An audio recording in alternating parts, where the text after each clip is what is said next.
sure have been wild ancestors. Maybe that's a thing like stories on show. And like used to a little trouble in school too. Well, my ancestor may be the most well-known of all the tall tale characters. That's right. Everyone's heard of Paul Bunyan. Tell us more. Now!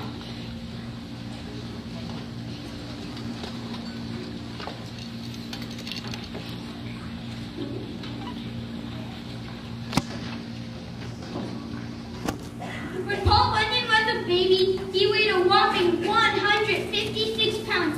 He also had a beard so big and bushy, and every morning his poor mother had to comb it with a pine tree.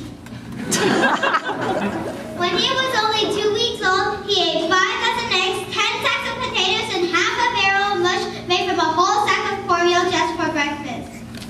At 9 months old, he weighed over 500 pounds. His parents didn't know what to do with such a big baby, but soon Paul's destiny became clear. One night, as baby Paul tossed and turned in his cradle, the earth shook so much that 4 square miles of trees toppled to the ground. The Bunyans knew then that their son would grow up to be a logger. Paul was so tall that he could easily chop down a tree in one blow. And when he yelled, "Timber!" his voice was so loud that 2 to 3 smaller trees would fall down as well. Paul moved westward with more space. Along the way, he met a giant blue ox. He soon named him Babe. When Babe and Paul trekked through the forest, Paul would have to use a telescope just to see what Babe's hind legs were doing. Paul knew that every good logger struck a strong animal to pull wagons loaded with logs. So Paul and Babe joined up and headed north and west. They logged in Wisconsin and Minnesota before heading north to North Dakota. They finally logged as far as Washington, Oregon, and California, and Paul's crew grew larger and larger. The loggers ate so much that the camp cook needed to griddle 1 quarter across just to cook their flapjacks.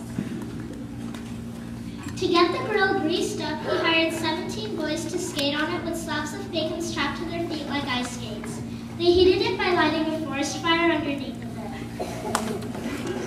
When the flapjacks were cooked, the boys would hop on bicycles and ride down the quarter-mile table to deliver the pancakes before they cooled off. To make pea soup for dinner, Paul had to help by dumping the peas into a big lake and stirring up the mess until it was nice and thick. Folks in Texas say that Paul spent his time digging the deepest oil wells in their state, while folks in Arizona say that Paul dug the Grand Canyon in one day and decorated its walls with crayons in his pocket. Paul was probably best known to have been at logging. They say wherever he went, he left his mark behind because he could chop down 10 trees in one swing. He was also good at solving problems. When his crew's feet got so frostbitten that they started falling off, he suggested that they grow their beards down to their feet, then knit them into socks. When they had mosquitoes invade their camp, Paul got them to swarm to a flying sugar ship docked in Lake Superior.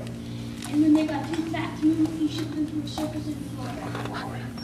No one knows what ever happened to Paul Bunyan, but some say he and his family are still living in the forests of the West. Others say that this world just got too small for Paul Bunyan, and he figured out to visit different planets for a while. But wherever Paul is, you can be sure he is leaving